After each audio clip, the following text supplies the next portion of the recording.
Hello, everyone. I hope you are having an awesome Monday. My name is Daniel. I'm a part of the FI marketing team, and you're here with us for another very exciting event.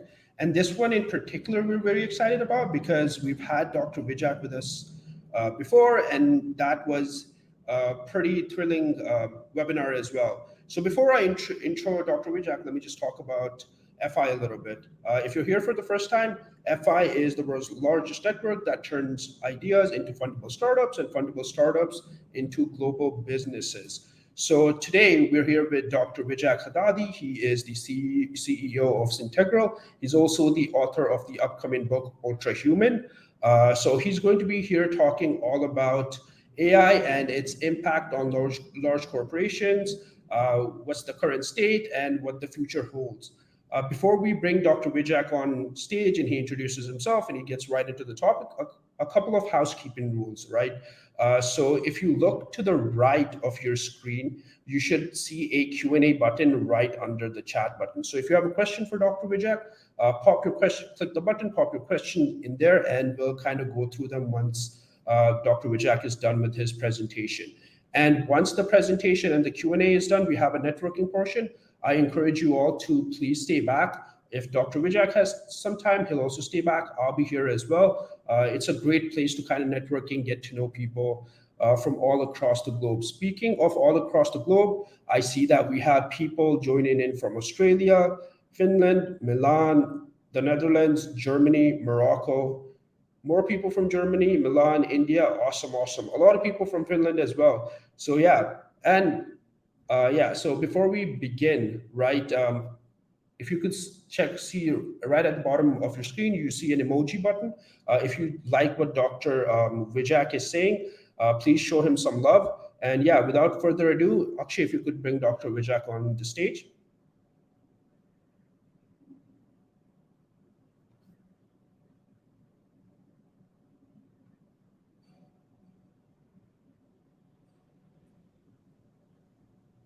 Hi, Dr. Vijak. Hey, Daniel. Hello, everybody. Awesome. Thank you for joining us again, Dr. Vijak. Yes, it's great to be here. The first time around was a great experience already. So very happy to have this session today with everyone who's here. And I hope to connect, as you were saying as well, afterward with whoever wants to chat more and just explore and make connections and so on. I'm going to be open to that. Awesome. If you could share your screen so we can kind of begin. Awesome. Yep. So I'll just move back and the stage is all yours, Dr. Vijak. Okay. Are you seeing me as well still, or are you just seeing my screen now? Yeah, we can see you as well. Okay, good. Well, that's good to know. So I shouldn't do any silly things because I think I'm not on camera. Good. Okay, no. There. Okay, good. So yes, welcome. Hello, everybody. I can't see you guys right now, but again, I know that you're all there and you're listening. I can see that there's people here. So, and I hope to see you actually afterward. And as I was saying before, to exchange a little bit. That's actually, I think, where the great value of these type of events lies. When we can have some kind of collective brain power going on and create some collective synapses across the web. But I'm going to start this whole process by sharing with you about my learnings and insights from what I call the frontiers of AI adoption in 2023. Obviously, the big LLM explosion, and how and why can I do this? Why am I, what qualifies me to do this? A little bit about my background. So I've been in the digital innovation and digital transformation space for many years. I have led the digital innovation of a university in London. I also led an award-winning incubator in Toronto for a couple of years. So I have been involved in some corporate spin-off ventures and had some insights into the adoption process of new technologies, but also in other roles. I've been involved in various digital transformation initiatives. So the process of seeing through innovations and new technologies and new applications when they come out, how that happens, how it's integrated into an organization, what the resistances are, what the challenges are, and so on. I've seen that from that side, but now I am the co-founder and CEO of Syntegral, which is a startup where we are leveraging the latest stack of technologies centered around large language models, but also several other technologies in the stack to complement the LLM in order to tackle a particular problem which we saw as especially important and challenging and interesting and rewarding, which is the challenge of compliance and reporting specifically for sustainability purposes. So we're working right now with several firms in the space that are helping others to generate compliance reports and insights on sustainability practices. If you know a little bit about the space, there's lots of different reporting standards. There's lots of different frameworks out there and vast data sets and different data sources, and you need to really read through all of that and be able to have some accuracy in the outputs that you produce. And this is something that we're focused on with Syntegral. So given that that's the case, we built our MVP earlier this year. We had it done around May or June, and since then we've launched pilot projects with lots of different companies, and those processes have been very insightful for us and have allowed me to see what's going on inside the enterprise right now when it comes to adoption and the implementation of this brave new world of what's possible with AI, particularly with generative AI. Okay, so before I go and share about, I want to basically, this talk, I want to get to a point where I'm sharing with you guys some of these experiences from the front lines, basically, to say like, look, this is what we're facing, this is what we're seeing, here are the challenges, and here how we are overcoming these challenges, and here is how others are doing it, right? So, and then we could start a conversation around that, hopefully. And again, I'm not sharing any kind of final solutions or anything. We're experimenting and tinkering in that space, and I'm here to share some of those insights from that lab, basically. So that's the idea. But before I do that, let me just give you some general context, so we know, obviously most of you know the general context, I'm sure, but still I'm just going to give it for those who maybe want a little bit of context. Obviously, we know that there is a vast explosion of generative AI capacities this year, which has gone into the culture and gone into the collective consciousness. Everybody's talking about it everywhere. People are applying ChatGPT and lots of other models out there, generative models for images and videos, and now music even has just been launched. It's amazing. You can both Google and Facebook and Meta, they have launched a generative music tool where you can just hum a melody and it just turns it into a full thing for you.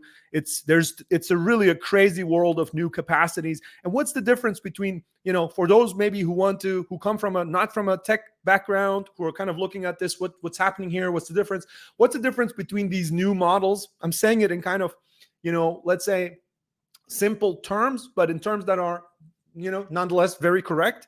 The difference between these new models and what we were having before is that these are generalist models, right? So before the models, if you're thinking about the big waves of kind of predictive AI, which was 2017, and so on, 16, 17, where people were investing heavily in predictive AI, the models that were being built in that kind of previous wave, they were specific for particular purposes, and they understood particular domains well, and they could do a particular thing. These models are the foundation of generative AI on LLMs. These LLMs are generalists, right? They are trained on vast data sets.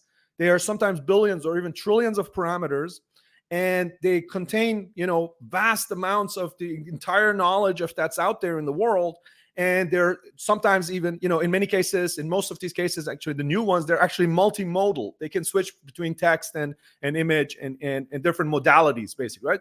Multi-purpose, multidisciplinary, multimodal. They can solve many different problems for you. Like they're just kind of a a generalist tool that can solve so many problems for you. But are these tools already what you should be putting to use in an enterprise context? Yes or no? Do you need to do lots of work? Is there a whole other stack that you need to build around it, or can you just take these generalist tools? Those are questions that people I think are having right now, and the space is very, very exciting right now. I would say if you'd ask me like where we are with regards to the generative AI explosion and its adoption within enterprise, is this the big kind of, is this the top of the hype? Is this like the bubble? And it's if you ask me, I think it's actually early on in the phase, in the development, in the cycle of adoption, because there's still so much to figure out. There's so many different things to figure out. There's so much experimentation going on. There's intense competition between all these different models. There is intense competition on who's going to capture the sizable chunks that exist within the enterprise space of inefficiencies that could be solved, and with whose models are we going to do this, and with which architecture, and how will those different parts in the architecture actually combine together. So every week something new is happening. Microsoft with Copilot, Google Workspace has just launched Duet AI, which integrates all across Workspace. You can have generative AI within your Google Docs and your Google Meet. Even inside Google Meet, it will, you can have a assistant coming inside the Google Meet and listening to conversations for you. So there's some crazy stuff happening, which people have actually not even fully figured out how this will transform and change the workflows on a day-to-day basis within the enterprise, right? But one thing that we can see is everywhere in every industry, people are playing around with it. So if you talk to people in various different industries,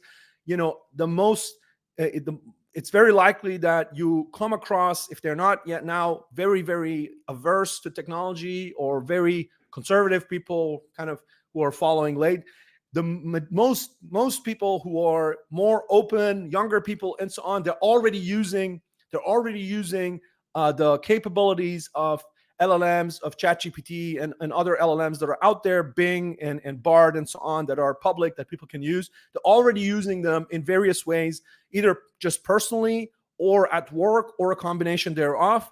And this has happened obviously since the beginning of the year, when these technologies became widely accessible. But the shift that we have seen after summer is that before summer 23, people were mostly doing their individual experimentations, and everybody was experimenting with it individually. And so people we talked to at different companies, everybody was saying, yeah, this is crazy. We're trying this out. I want to find out what it is. But there was not yet, from top down, from the directors, from the exec, there wasn't yet the mission or the objective set to, look, we need to figure this thing out. We need to figure out how to implement generative AI in our enterprise. Otherwise, competitors will do it faster.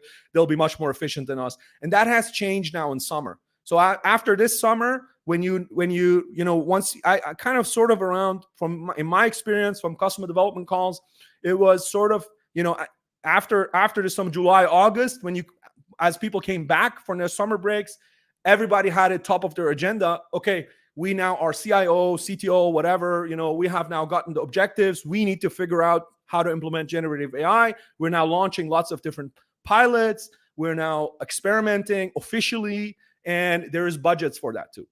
Okay, so there is different applications. I was saying, where are the applications? We're going to talk about that later, how in a bit. Where do you find useful applications, and what are the challenges and pitfalls, and how to go about it?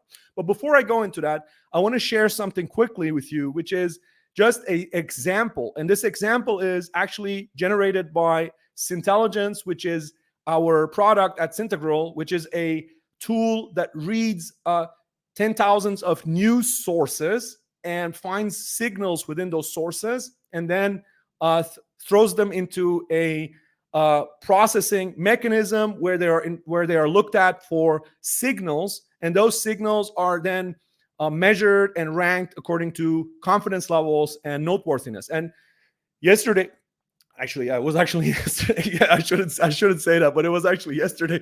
Yesterday, I asked my one of our lead engineers to, hey, can you just quickly ask the platform for me to give me some outputs, what's happening in the enterprise space, or what's the latest in the enterprise space? Give me what's noteworthy, right? And he just did this quickly. We don't do this usually. We usually do this for the sustainability space. We have lots of different, very, very specialized signals there around lots of different things like compliance and green certifications and supply chain, circular economy, and so on and so forth. But here, what you can see here, he just did this quickly for the enterprise AI space. And as you can see, it says here, for instance, Salesforce is huge. They're just made some big acquisitions. They're positioning themselves really, really well, obviously, with all of that legacy knowledge that they have and the domain, positioning, the domain expertise that they have. That's a really strong position to act from, to enter into the space. But also major consultancies, McKinsey, BCG, Bain, and so on, they're gearing up to really get strong and get into this space. Either they're building in-house solutions or they're starting to acquire startups and third-party service providers, or a combination thereof. Okay, so not going to dwell too much on this. Let's move ahead to sharing the challenges and the opportunities. In the Gartner hype cycle, generative AI is sort of at the top right now, and that means that there's going to be a trough of disillusionment coming.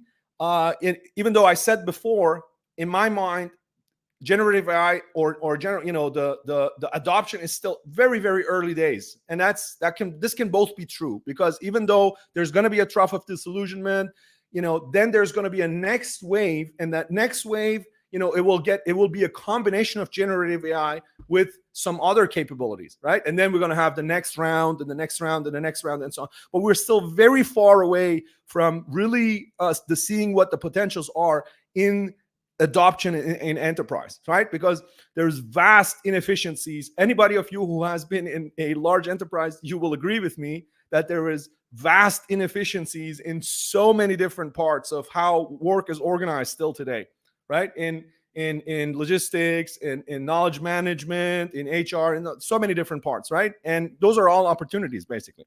Those are all opportunities for entrepreneurs and intrapreneurs that can be tackled with the new tech stack that's there. So I'm going to talk about the challenges that we're seeing, that I'm specifically seeing with Syntegral right now when we're talking to companies. And again, we're talking to companies in real estate, supply chain, asset management, and mostly to the consultancies who are servicing these industries, because they are our kind of natural client, because they're helping those firms be compliant, right? They're helping them with their compliance, their sustainability reporting, and so on and so forth.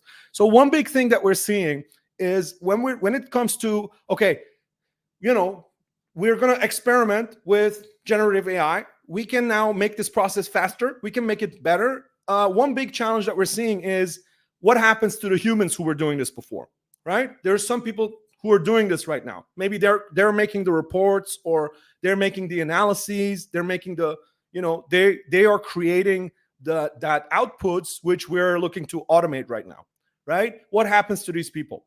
Are they going to be replaced? Are we looking to replace them? Are we looking to create solutions that are working without humans entirely? So in my experience, that's not a good process. That's not a good idea to have.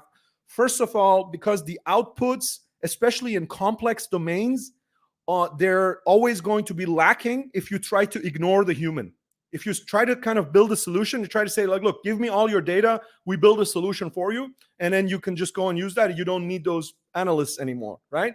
That's not a good solution in my experience in complex domains. It could be that, if you have intelligent document processing, automated document processing, some things that are very, very, where it's very clear what you need to do, right? Take this, read this, put this out there. Yes, that you could do that, and you don't need necessarily the human there. But in complex domains, which is most domains that are value generating for enterprise today, in complex domains, you always going to need the knowledge and the input of the human, because there's a couple of reasons why. There's something called tacit knowledge. Tacit knowledge is non-codifiable information, right? It is kind of what you just know how to do it. But if you ask somebody, how they're doing it, they couldn't be able to tell you. That's why also it's hard to codify that knowledge, right? There's this whole thing between system 1, system 2 kind of thinking, if you look into psychology, background, Kahneman, and so on and so forth, right? So the question is not, so can I, that's the one thing, right? There is that human knowledge, which is tacit and hard to codify. And it's, you need that if you want good outputs, right? Things like value judgments, things like, experiential things where, you just need to have seen that situation and so on. Yeah, it's really, yeah, you could say, okay, just feed me this X number of situations like this and I will recognize the pattern. Sure, but still there's a lot of situations we find when we try to generate, specifically for our reporting, sustainability reporting purposes, when we try to generate the reports without any human in the loop, the outputs are kind of, there could be, there's something missing there, which sometimes the human knowledge can nudge it in the right direction. And when you get that human input, it becomes really, really strong, the outputs, right? So therefore, and as the second point, it's not just that your results are better. The second point is, if you include the human in the process, you're going to have less resistances in the org with adoption, right? So if you have done this internally in a company, you will know, right? If you're talking about building coalitions for inside the company to have adoption, and if you're trying to sell, it's the same thing. If you're trying to sell, you need champions inside the company. You're going to have more champions if they're also thinking that they're on board, they're not being necessarily replaced, and so on and so forth. Although it depends sometimes on the dynamics. In some companies, when they're outsourcing these analysts, they're actually happy to cut down that cost, right? So that cost point, they don't need that necessarily. But yeah, it depends case by case. But generally speaking, having a human in the loop is best practice, what's evolving right now, in addition to the capacities of the LLM. So the new systems that are being built, they're consisting of LLMs and with some features that have a human in the loop. In our system, it is a sort of an augmentation of the results through a feedback loop where we have our user constantly give feedback. But you could also have things like reinforcement learning through human feedback, or HF, or other kind of types of more really advanced forms of improving the outcomes constantly through the human reward function and the human feedback. And that you can build that on top of the LLM, right? With regards to your application stack. So that's one thing. The next thing that we're seeing, the next thing is accuracy. This is a really, really big one. Accuracy. Because obviously, as you know, even though GPT-4 is now better than GPT-3, 3.5, and even some of the other models, there's been some testing and seeing like, some of them are getting quite good at avoiding hallucinations, but nonetheless, you still have hallucinations is still a problem, right? And hallucinations being a problem, it's not such a big problem if you're using it for yourself, or if you're using it to find out something cool for yourself, or if if you want to try and whatever, get some inspiration for writing an essay or whatever, it's not such a big problem, right? But you could just check again and again, and so you could just make sure. But it's going to be a problem if you're using that for a domain where you need highly accurate outputs, right? Where it's absolutely mission critical. If you're trying to do compliance reporting, right, which we're doing, you can't have a system that is, sort of 85% accurate, right? That's not gonna fly. You're gonna do a pilot, and then that's it. There's never gonna go anywhere else from that, right? So, and actually, here we have a problem. The problem is that it's actually, it's easy to use the tech stack that's there right now with LLMs that are there right now to build a solution that's 80% accurate. That's not so difficult. To build a solution that's 99% accurate is very difficult. It's exponentially more difficult to get that incremental increase in accuracy, right? So if you want to go from 90 to 99 or 90 to 95, it's not just 5% more difficult, right? It's like 50%, 100% more difficult than staying at that lower level of accuracy, right? So, and there's a lot of things that you can do, look, I don't want to get too much into the philosophy part of it and the kind of the theory side of it, which I always love to do, but, I need to do that elsewhere. And then, as Daniel was saying in the beginning, I got a book coming up. I do some talks and so on, some speaking on futurism and things like that.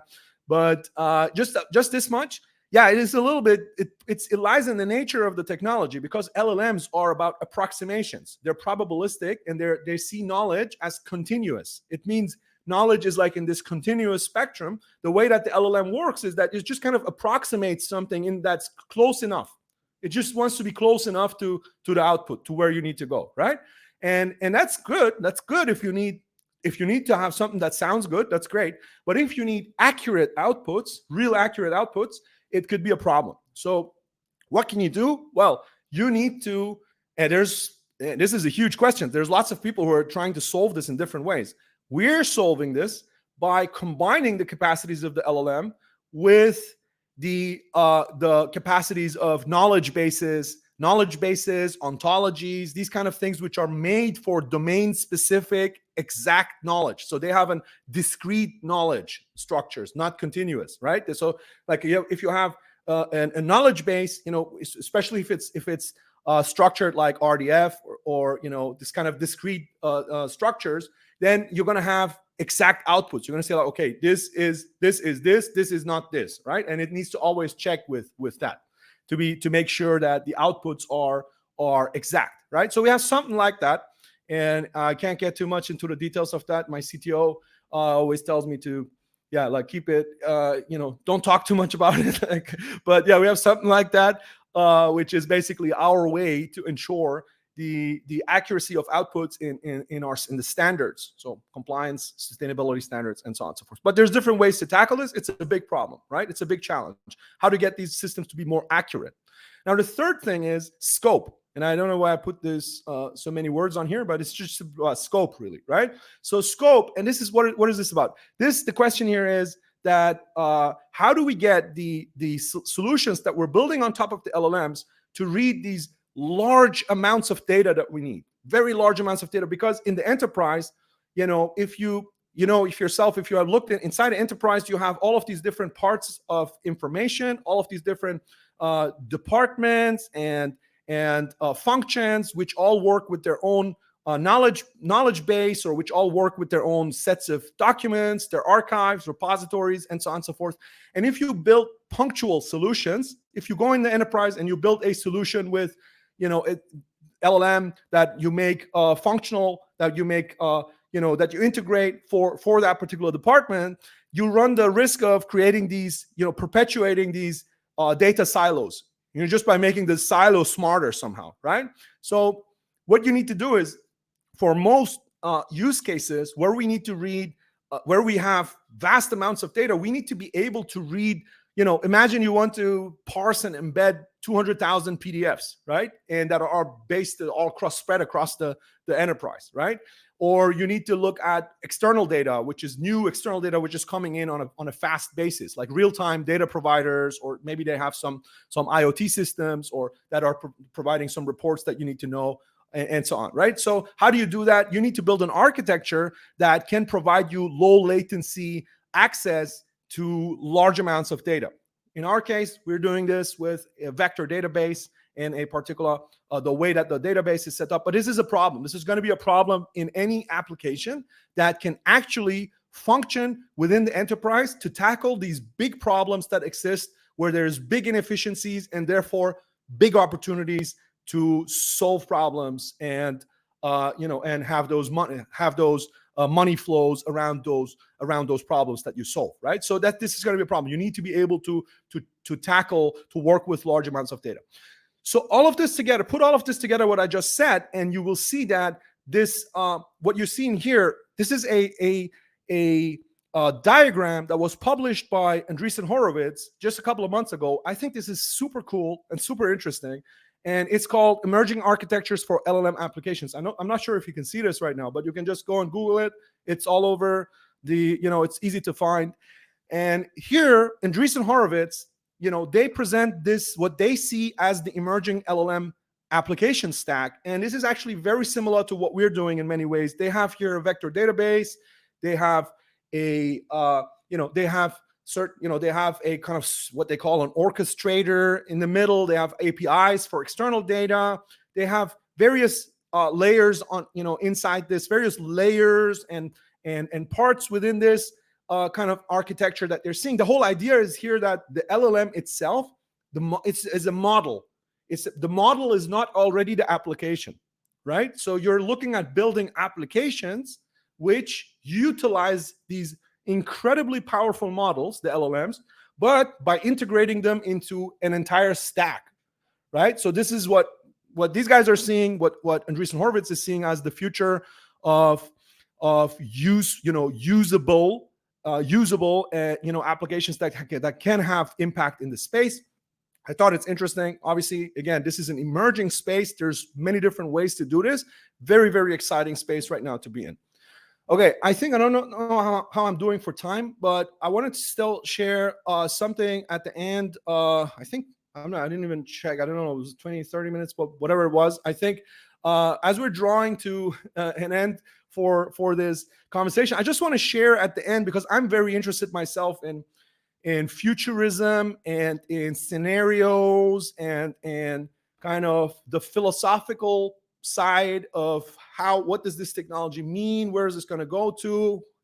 How are our enterprise decisions right now impacting what future scenarios look like? And I actually think that business leaders and enterprise leaders, CEOs, C-level, XX, or those who want to be XX, they should be too. And most of them actually are. The good ones are. They are interested in this because they have larger horizon visions. They're not just looking at what's the problem I need to solve right now. What's my end of year? No, they're also looking at where are we going to? Where's the whole space going to? And you can only answer that by seeing where's all of technology going to, where's the whole economy going to. You need to ask these kind of questions.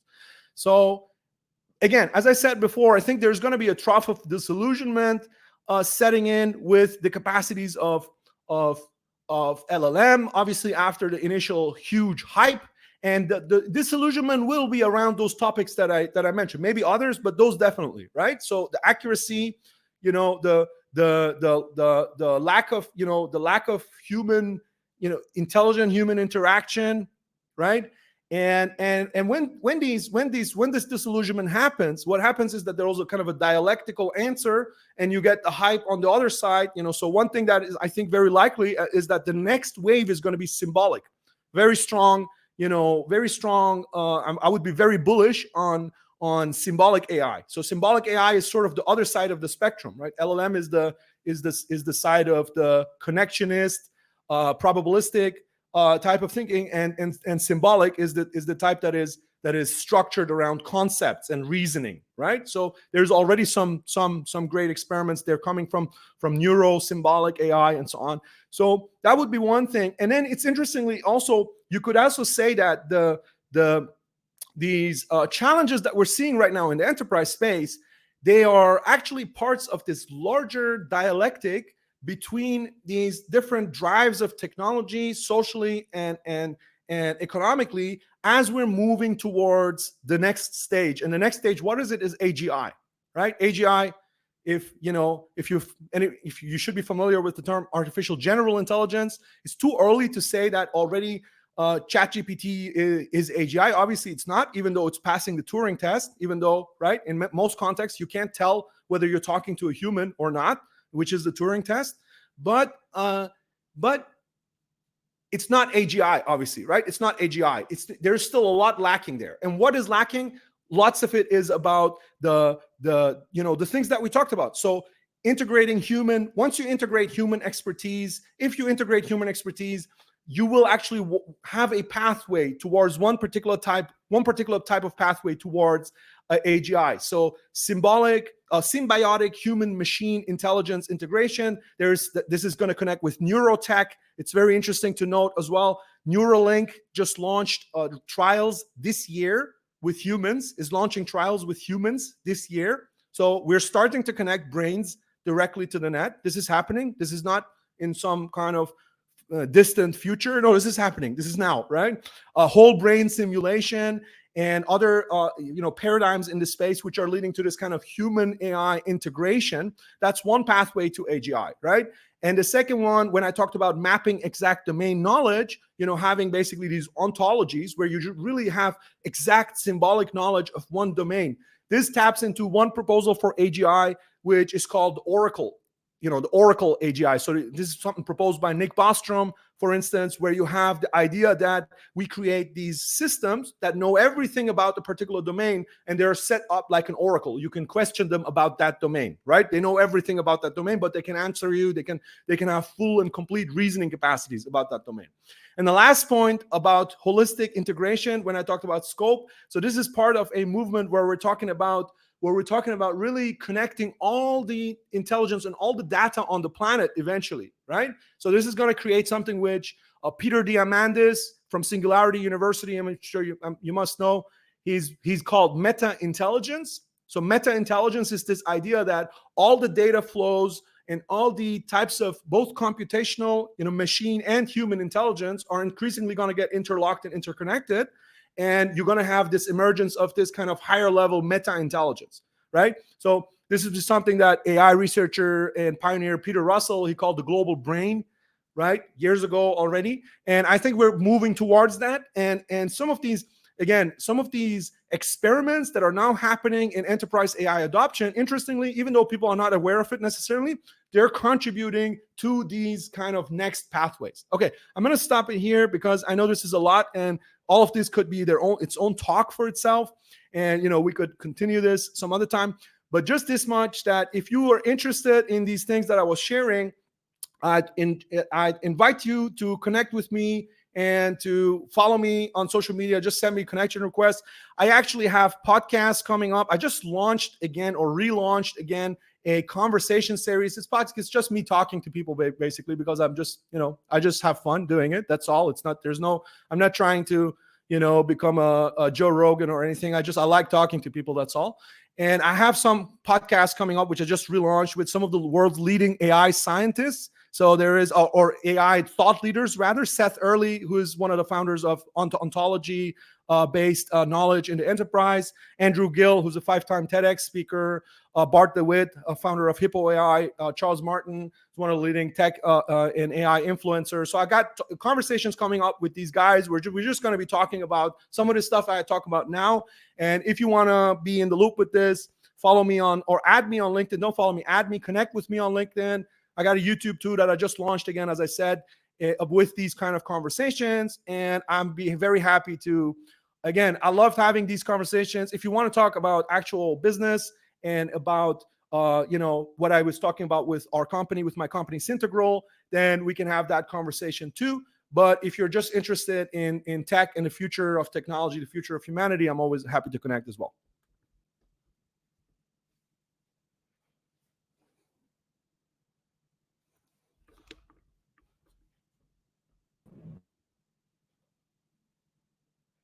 Thank you, guys. I don't know if I'm waiting for our host to return back here and just to share what's happening next. But yeah, this was cool. Thank you. Awesome. Thank you so much, Dr. Vijak. I think you can see the emojis on your screen. The folks loved it. It's always a super, super interesting conversation to have about AI, and more so with you because we've had you here before, and last time around it was just as much fun. So we have a ton of questions here, and they're very interesting as well. But what I do want to do is I just want to spend a tiny bit of time going through the questions, because I think the folks would want to love to kind of talk to you one-on-one as well in the networking. So sure. I'm just going to quickly run through a couple of questions. Yeah, so we have, let me just share this. Right. So let me just bring this question. We have Thomas who asked, how do you overcome initial skepticism about the benefits of generative AI in a B2B setting, right? And then we have another question, which kind of talks about, which is asking about a similar thing, but that's also, it takes into account the high costs when it comes to implementing equipment that. If you could maybe address both of those things in your answer. So I think the great questions, and this is very practical questions, which are objections that you need to overcome if you're selling any product in the space, right? That's something that you need to overcome. And the way to do that is to have clearly defined proof of value experiments in the enterprise, right? So initially you're going to find somebody who is open for this, who's going to be your champion, or the person who places this with you, right? And you're going to have several people who are not open to this for whatever reasons, right? Maybe they want to build their own internal solution. Maybe they're just always conservative, right? They're just always closed. They're just conservative personality, right? Maybe they're just like whatever it is, all the fear mongering that's going on in the media about AI, and so on. So maybe they're just impacted by that. Whatever it is, the way to tackle that is to get inside, and instead of selling the big solution which will solve everybody's problems, you're like, look, let's define a clear experiment, right? And in this experiment, you need to define the right KPIs. You need to define the right KPIs. How long does it take you guys to do this currently, right? How long does it take you guys to do this? Can we define a KPI? Can we do an experiment to then show you, so we have a benchmark and we can decide based on that benchmark, we could see what your ROI would be if you do a full solution, right?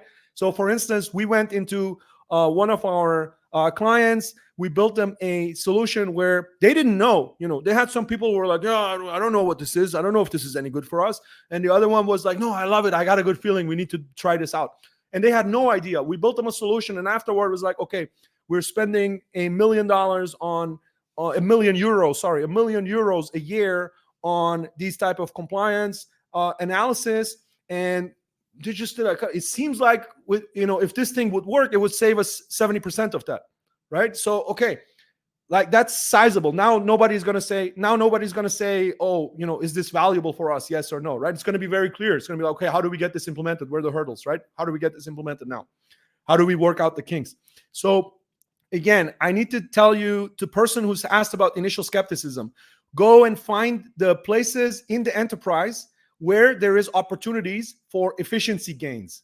Where is opportunities for efficiency gains? Where people are doing tedious, repetitive work that takes time. Tedious, repetitive work that takes time. What is their billable hours of these people doing that work, right? Add it up. You're going to know, okay, there's this many people that are doing this work, right? Can I make that faster? Can I create efficiencies for that? Yes? Okay. If so, let's define a proof of value. Let's define a proof of value, and then you can have the ROI calculation, and then you can overcome any type of skepticism. And this answers the other question, I think, too, about the cost. Yeah, thank you for that answer. So we have another question, and I feel like there's some intersection here with your answer. We have this question from Deepti. She asked, what would be the biggest challenge in successfully implementing GAI systems in enterprise? Data being the main challenge, what can be done to overcome this? And I kind of want you to maybe talk about some unforeseen challenges that, as someone who's ventured into AI for the first time might encounter. That somebody might encounter who would? As as somebody who works in a large organization, right? I want to implement AI. So just kind of based on this question, what are some of these challenges that I might encounter, right? Something that I should be mindful of. Well, look, I think if you're in an organization right now, if you're an entrepreneur, there is going to be vast opportunities for you, because as a person who has been in the organization, a lot of how things work in the organization, where there are inefficiencies, and who's going to benefit from taking away these inefficiencies and who will not benefit. There's always going to be somebody who doesn't benefit from reducing those inefficiencies, right? And you need to maneuver around them somehow. You can't go to them with your proposal. You need to somehow maneuver around them, or get them part of your coalition, or somehow maneuver around them, right? So you will know that, which is, you have a great advantage over anybody who's an outside third-party salesperson who's coming there, who doesn't know that. Maybe you can feel a little bit in the conversation, but he will not know the internal background. He will not know who will benefit from this, who will not benefit. So you have that benefit.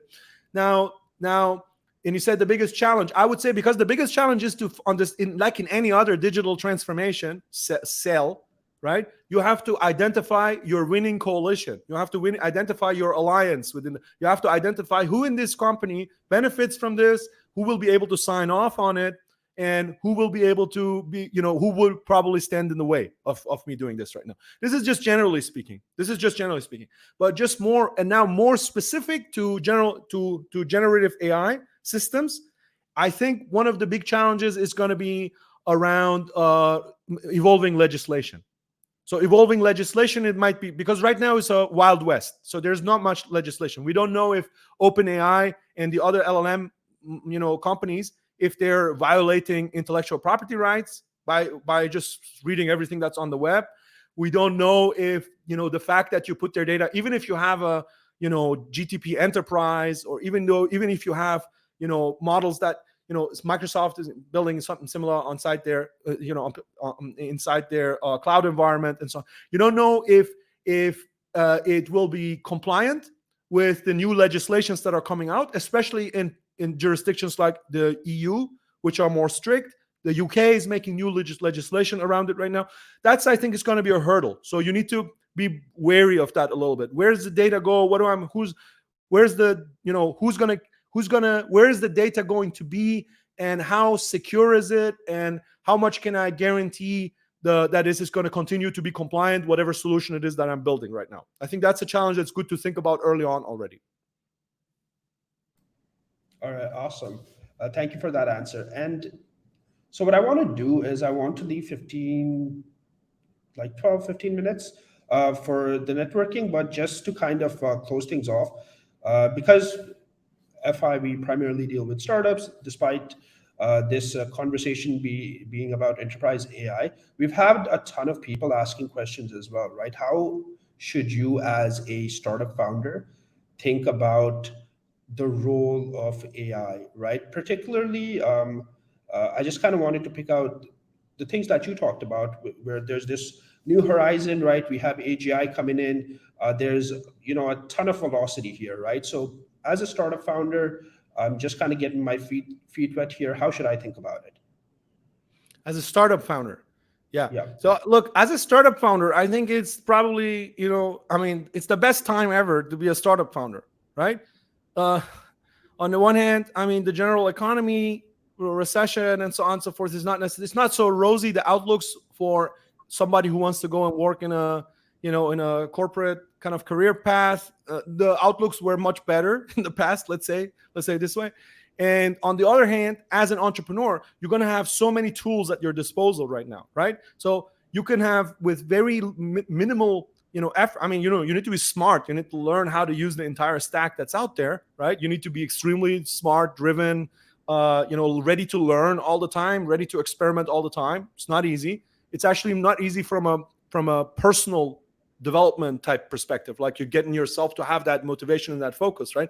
But if you can do that, you have so many tools at your disposal. You can create like decks and websites and campaigns and email campaigns, right? And all of this data, research people, contact them, speak to them, test your hypothesis, build a no-code MVP, right? You can do all of these things so quickly right now, which you couldn't do before. You could get some validation. You got some validation, you can get people behind it, other people. As soon as you have validation and you can tell the story around it, you can get other people to come behind it, right? Whether it's collaborators or investors or whoever else it is, right? So I think there's a lot of opportunities. And if you're an entrepreneur today, you need to be, AI needs to be your prosthesis almost. It needs to be like, you need to plug it into yourself as much as you can. Awesome. Yeah. So folks, there you have it. If you're a startup founder, AI needs to be a part of your world. With that, thank you so much, Dr. Vijak, for taking out the time to be here. Again, folks, you can check Dr. Vijak's info out in the comment section. Akshay from our team will have all his info there. We'll also be sending you an email in 48 hours with the recording, as well as the presentation and Dr. Vijak's details. Before we, end things and go to the networking, Dr. Vijak, any parting words? No, it was great. It's always fun to be here. Again, I would enjoy even more to have some different people sharing their ideas. So I look forward to going to the chat section afterward. And everybody, if you want to connect with me, send me a connection request on LinkedIn. That's the best way. Awesome.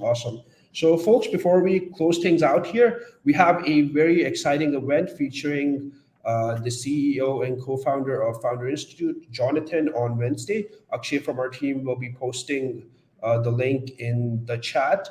And if you want to, keep an eye out for all the events that we have happening at FI, you can check us out at fi.co/events. With that, folks, thank you so much for taking out the time to be here. I hope you have an awesome day. Guys, shout out to Daniel and Akshay for organizing this. Thanks a lot. It was great work from your side too. Awesome. Thank you. Thank you.